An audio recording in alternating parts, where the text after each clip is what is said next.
My name's Emily. I'm from Human Resources. I will be conducting the investigatory interview this afternoon. The purpose of this interview is to find out what happened on July 6, 2016, involving an employee and damaged company property in the form of a service truck. Could we please start by having the first witness state their name? Linda Crane. Okay, Linda, could you please tell me what happened on July 6, 2016 regarding the truck incident? Okay, so I was approaching the stop sign around noon, and then there was a dog that ran out in front of traffic.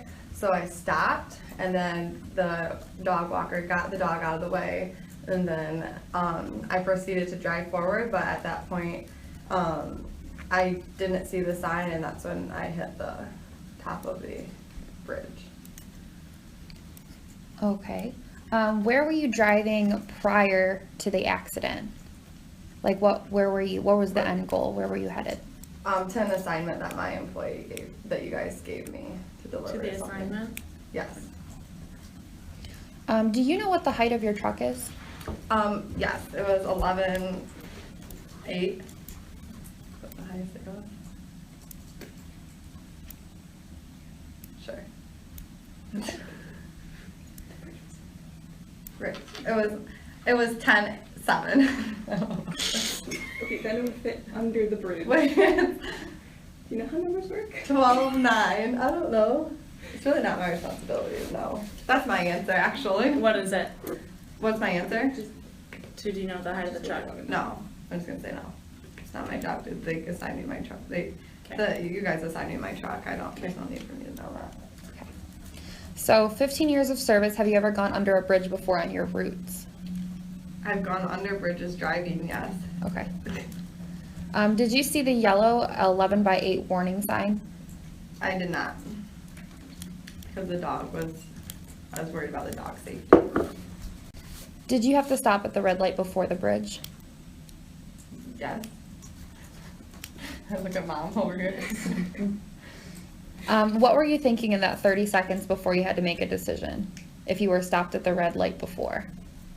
What was I thinking? I was looking out to make sure the dog was okay and that the owner had it back safely in its hands so it wouldn't run out in front of me again. So the dog ran out before you were at the stoplight or after you were at the stoplight? Before the green light heading towards the stop. You mean the light? Yeah, like the traffic light. Yes. Okay, so you were heading towards the green light, but it turned red? Correct. Okay, so you were stopped when you saw the dog for the first time? Incorrect. The light was green and I was moving towards the stoplight when the dog ran in front of me. So I was moving towards the green light and then it turned red. And then it turned red. Okay, so you were stopped. Sorry. You're fine. Okay. We got it recorded, we're fine. Okay. So you were stopped at the red traffic light once the dog was with the owner? Correct. Okay, but then you still ran into the bridge? Sure, yeah. Okay. Okay.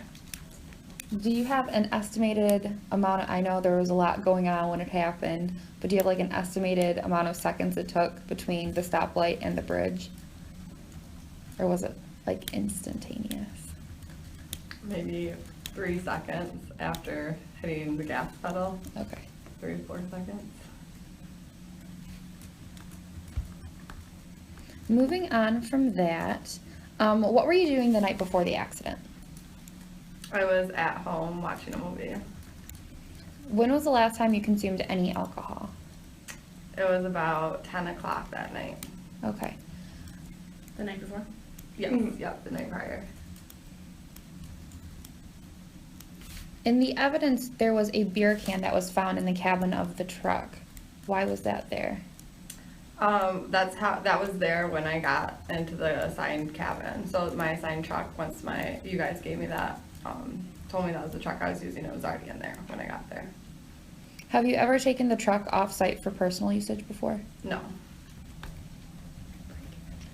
We're gonna take a quick break. Linda, did you complete the mandatory vehicle inspection before starting your daily route on that day?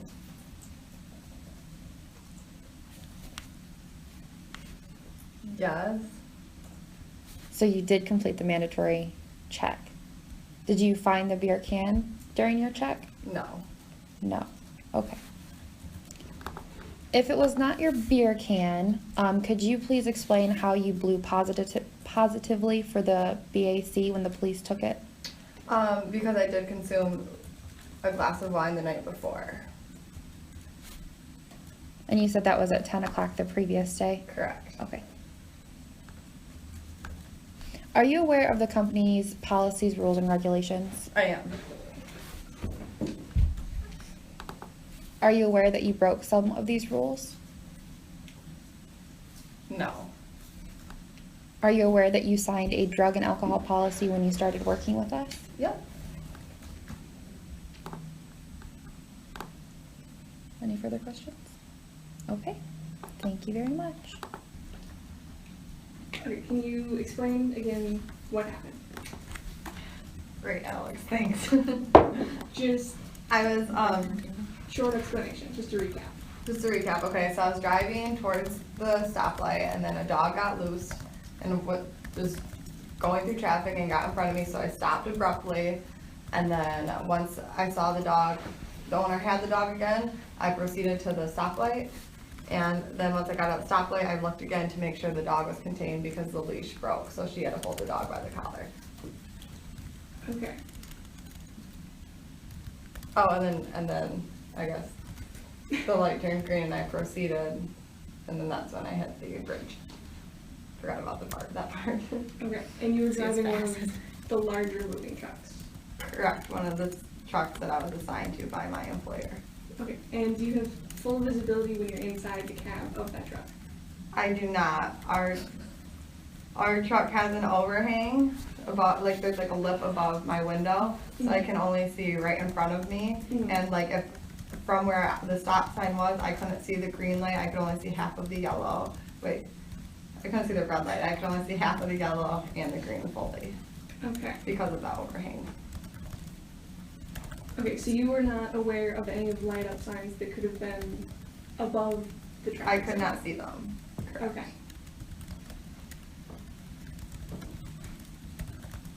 Alright, so you were administered a VAC, and it was said that you smelled of beer. Can you explain that? Yeah, so the cabins, we aren't assigned one truck, like that's not your truck, you're just assigned a truck for each assignment.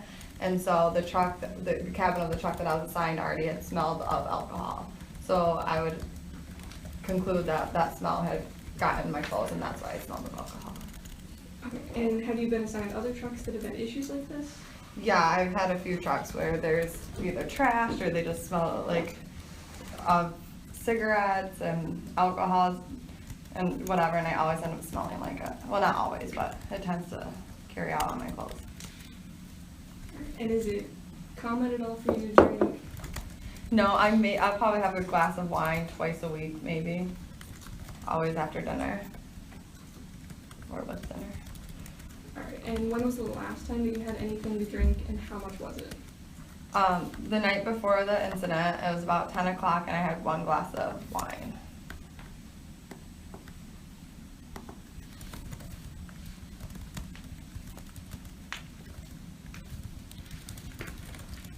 And where do your routes come from?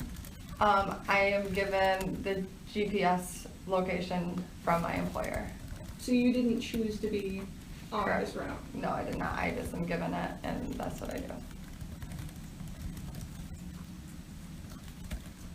And I know you didn't see any warning signs, but if you had known that the truck wouldn't fit, would you have continued on this route? I can't like sway from the route that I'm given, otherwise I'm in potential, or my employer can discipline me for not taking the route that they gave me. So when you're given a route, you try to stick as close as possible to it? Yes, I have to, otherwise when I get back to the headquarters, I get questioned. Okay.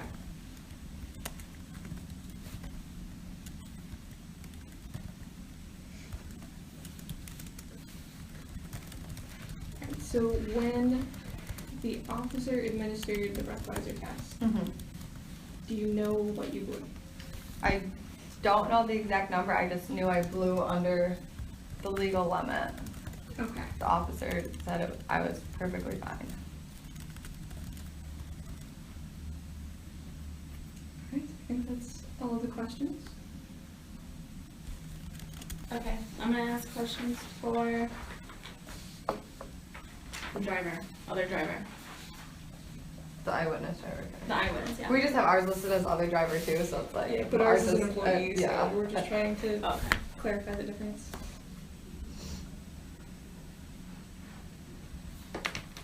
Are you ready? Yes. Where were you in relation to the truck when it hit the bridge? I was stopped at the traffic light adjacent to where the accident happened. And did you see the yellow 11 feet 8-inch sign? Yes. Was the sign in a noticeable location? Yes. Did you notice the driver swerving or being distracted? I did notice the driver was distracted, but I did not see the swerve. And what was your initial reaction to the accident? I was not sure what to think of when it first happened. It seemed strange that it could happen because the signs and warnings were all posted, so the situation could be avoided.